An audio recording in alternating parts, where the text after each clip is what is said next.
ओम शांति। सभी संत महात्माएं नमन स्वीकार करें। इस सभा में गेरुए वस्त्र में तो साधु संत बैठे ही हैं, परंतु सफ़ेद वस्त्रों में भी बहुत साधु संत हैं। यहाँ व्याख्या सब सुन चुके हैं। मुझे बचपन से गीता पढ़ने का मौका मिला, थोड़ा ही पढ़ना सीखा और गीता हाथ में। मैं सोचा करता था टॉपिक आप पर आने से पहले कुछ चिंतन आपको दूंगा।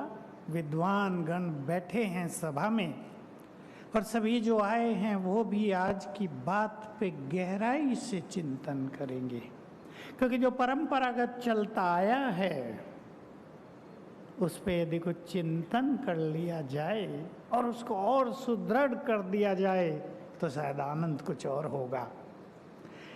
मैं सोचा करता था काश अर्जुन की जगह, अर्जुन की तरह मुझे भी भगवान से गीता ज्ञान सुनने को डायरेक्ट मिल जाता।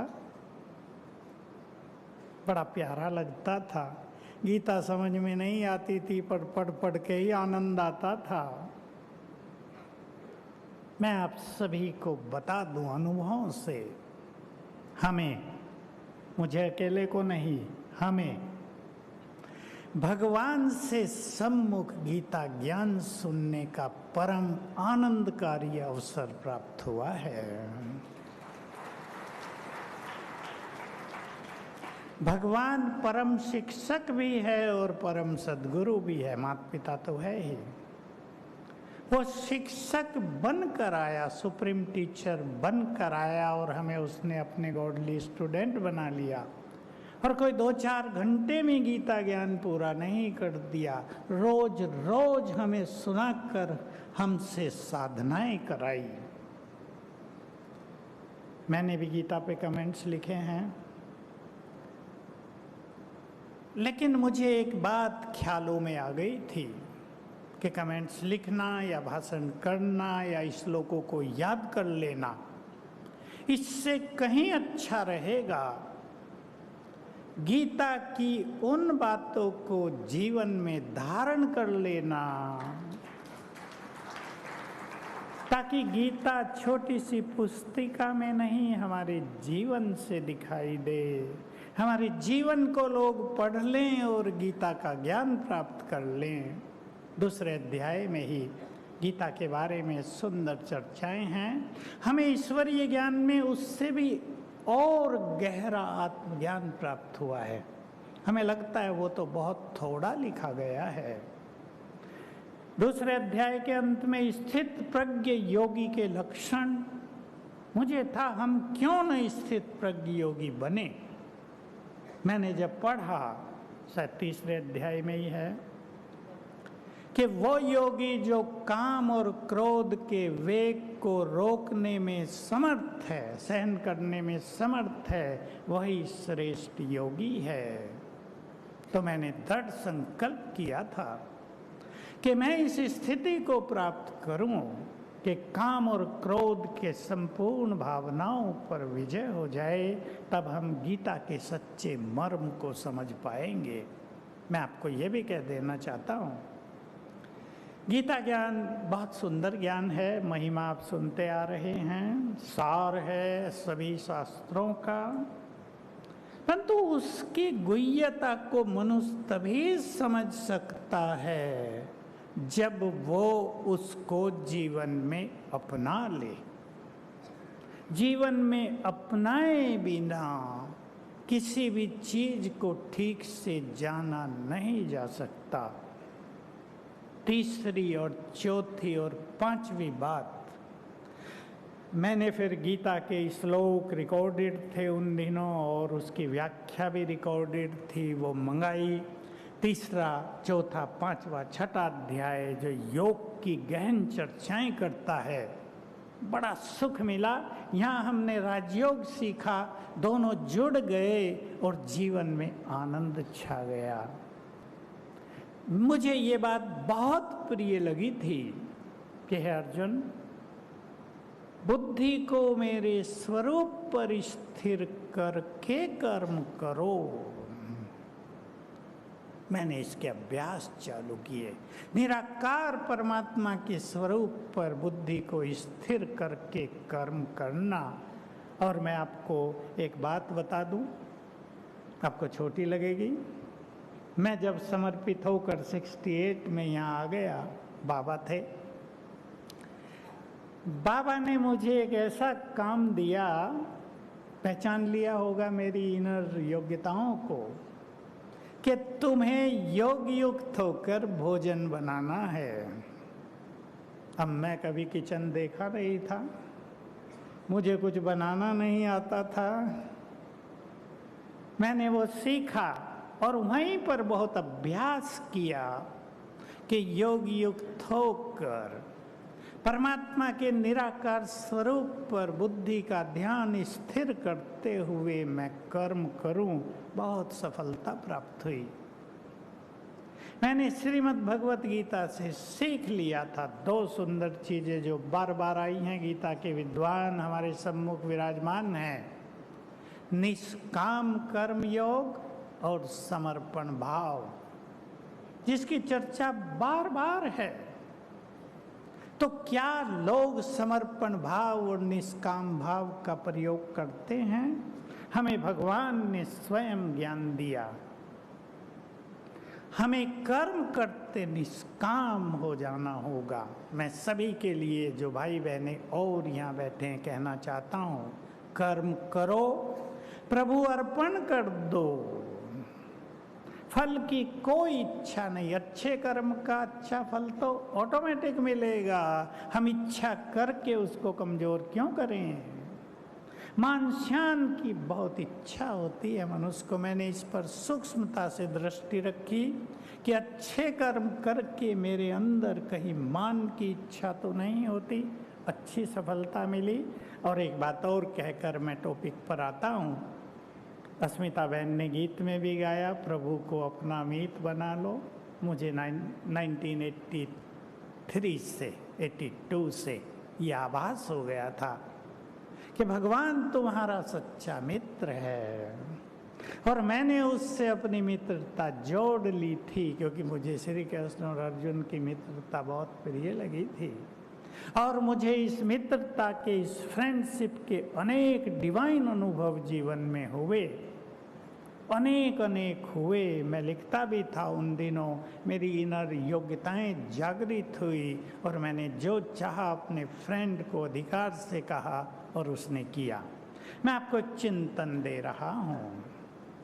सभी विदूषक, सभी बहनें और भाई मेरी इस बात पे चिंतन करेंगे।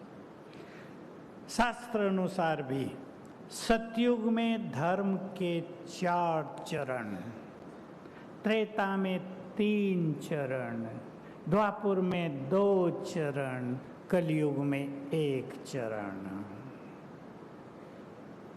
ये तो एक अच्छी मान्यता रही।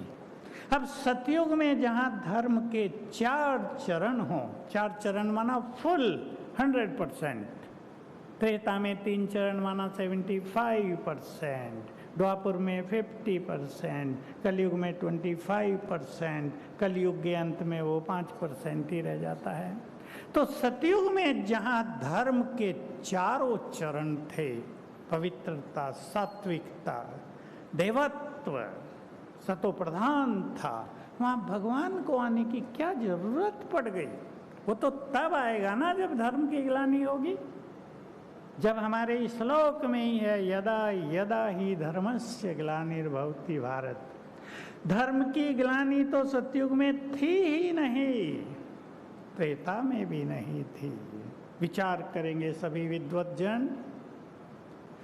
धर्म की ग्लानि तो आज हुई है, जब धर्म रो रहा है। धर्म एक तरफ खड़ा होकर देखता है इंसान को कि ये धर्म को छोड़कर कहाँ चले गए। एक कार्टून सुना देता हूँ, हंस भी लेंगे थोड़ा सा। रावण पूछ रहा है, हे मनुष्यों, तुम मुझे बार बार जलाते हो, पर ये तो बताओ तुम में से राम कौन है? मैंने तो सीता का अपहरण किया था, मर्यादित रखा, हाथ भी नहीं लगा जब तक उसकी इच्छा न हो। युद्ध भी मर्यादा पूर्वक किया था मैंने तो। तुम बताओ कितने मर्यादा पुरुषोत्तम हो, तुम्हें मुझे जलाने का अधिकार है क्या? भगवान परम सत्ता, हमने तो उनको इन आंखों से निहारा है। उसने हमें दिव्य चक्षु प्रदान किए कि मुझे इस तरह देखो, मेरे ज्ञान को इस तरह धारण करो, बार बार हमें सिखाया है, हम देखते आ रहे हैं। भगवान जो परम सत्ता है, अरे वो तो एक ही बार आएगा, संसार को स्वर्ग बनाकर चला जाएगा, उसे कहाँ जरूरत है बार बार आने की? विचार करो। मैं एक सुंदर राज आपके सामने रख रहा हूं जो हम सभी भारतवासी भूल गए हैं। हमने जहां तहां देवी देवताओं के मंदिर बनाए हैं, बहुत अच्छी बात है। हम देवताओं के चित्रों को भी देखते हैं, दूर से ही नमन भी करते हैं, ग्रेट थिंग। श्री कृष्ण के चित्र को देखेंगे, श्री राम की कई मूर्ति देखेंगे, नतमस्तक अवश्य होंगे। विचार करें, क्यों इन देवी देवताओं से हमारा प्यार है? और धर्म वालों का तो नहीं प्यार है इनसे। कोई क्रिश्चियन धर्म वाला तो देवी देवताओं को नमन नहीं करता, हम ही क्यों करते हैं? आप सभी को ये रहस्य मालूम हो कि हम देवी देवताओं की संतान हैं, उनके वंशज हैं हम सभी। ये भारत देवभूमि था। केवल हमारे वेदों में इतना वर्णन मैंने सुना है कि सृष्टि के आदि में सृष्टि अमैथुनी थी। अमैथुनी का अर्थ होता है विदाउट काम विकार, वासनाओं के बिना सृष्टि की रचना चलती थी। वो इसको हम योग बल कहते हैं। आप सभी को ये आभास हो, ये पक्का विश्वास हो, हमें भगवान ने बताया है, तुम सभी भारतवासी सतयुग में देवी देवता थे, इसलिए हमारे अंदर देवत्व है। हिंदुओं के लिए कहा जाता है, हिंदू ऐसी धर्म और जाति है जिसमें हृदय है, जो रहम दिल हैं, जो परोपकारी हैं, जो दूसरों के लिए सहयोगी हैं। मैं सुनता था ब्रिटेन में बाइक से किसी का एक्सीडेंट हो गया, लोग छोड़ छोड़ के जा रहे हैं, पुलिस को फ़ोन कर रहे हैं, देखना भाई इधर कोई एक्सीडेंट में गिरा पड़ा है। और हमारे भारत में सड़क पे एक्सीडेंट हो जाए 100 लोग आ जाते हैं मदद करने। आ जाते हैं या नहीं? आप भी भागते होंगे। देवत्व है हमारे अंदर, हम देवों की संतान। इस भूमि पर, इस भारत की महान भूमि पर केवल भगवान के चरण ही नहीं पड़ते, देवी देवताओं का वास रहता है यहाँ हजारों हजारों साल तक। इसलिए ये भूमि बहुत महान है, यही भगवान के आने के योग्य भूमि है। आपने कभी सुना है कभी कि भगवान अमेरिका में आए थे? ब्रिटेन बहुत साहूकार था, सारी दुनिया पे राज करता था, भगवान ब्रिटेन में आए थे कभी? भगवान ऑस्ट्रेलिया में आए थे कभी? मुस्लिम कंट्रीज में आए थे कभी? हुआ? भारत ही भगवान की जन्म भूमि और कर्म भूमि है, और वो सुप्रीम है,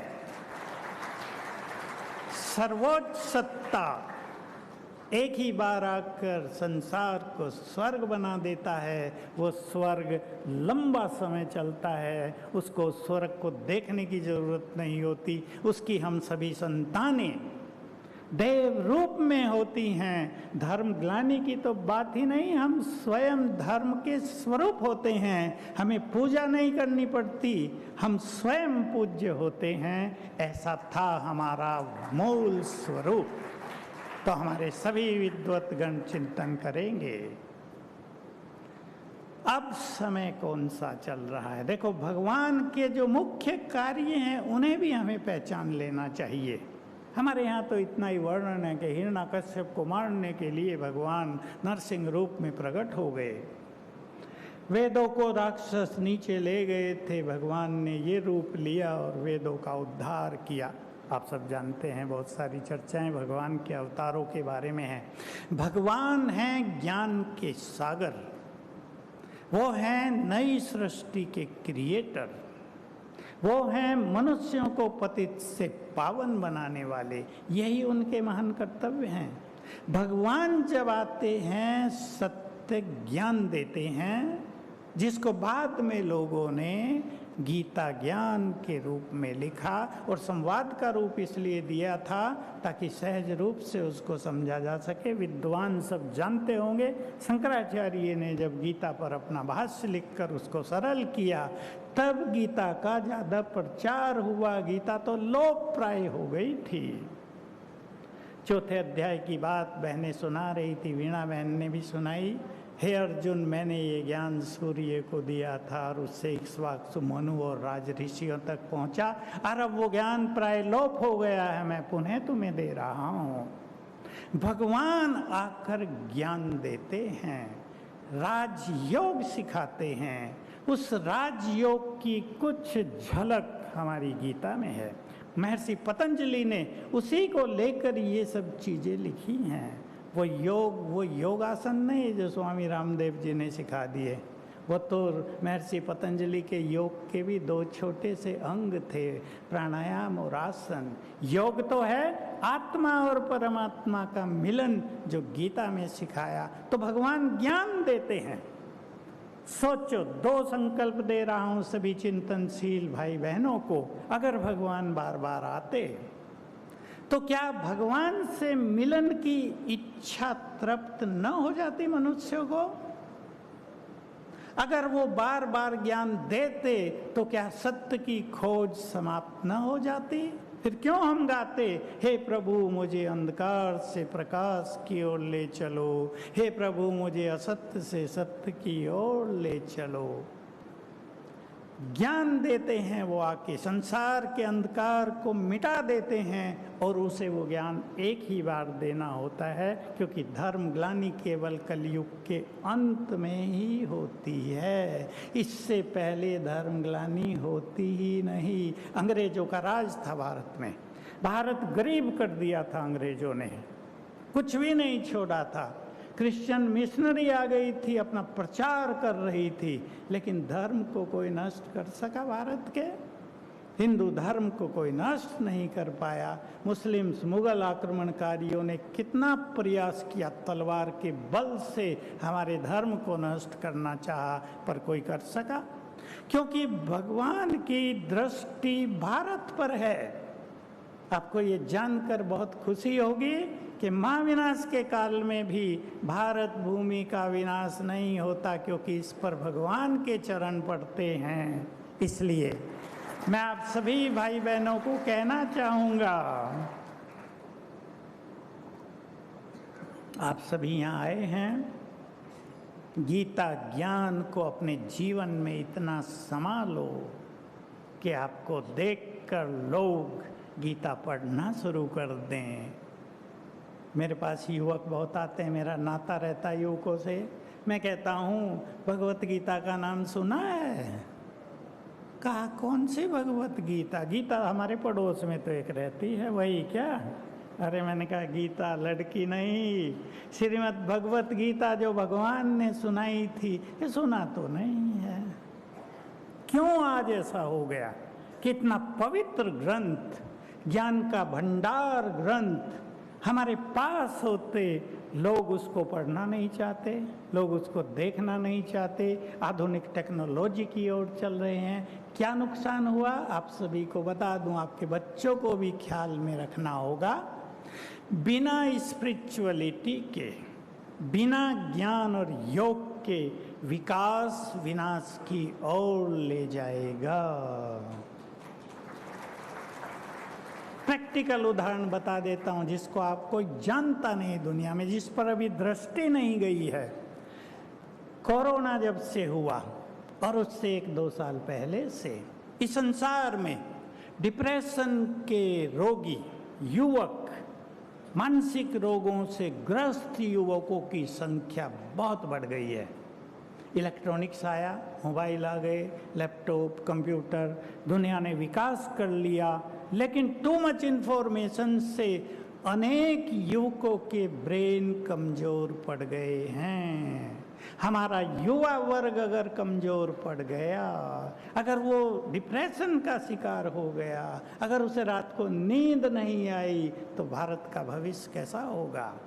तो आप सभी को ये सुंदर बात कहते हमें गर्व हो रहा है, जैसे हमने भगवान से सम्मुख मिलन का सुख पाया है। केवल ज्ञान ही नहीं सुना, सम्मुख सुख पाया है। मैं संत महात्माओं को देखता हूँ, आप बहुत बड़े त्यागी, संसार की सभी इच्छाओं का त्याग कर दिया, अपने मनोविकारों को तिलांजलि दे दिया, अपने प्रभु के पथ पर सब कुछ छोड़कर चल पड़े हैं। आप भगवान से मिलन अब करो, वो तो आपको बुला रहा है, आओ मेरे बच्चों, अब तुम्हें भटकने की जरूरत नहीं, मेरे पास आ जाओ, मुझसे मिलन का सुख प्राप्त करो और अपने जीवन को गीता ज्ञान का ऐसा स्वरूप बनाओ कि ज्ञान फिर से संसार में चमक उठे और ये भारत देवभूमि बन जाए, विश्व गुरु बन जाए, बनेगा।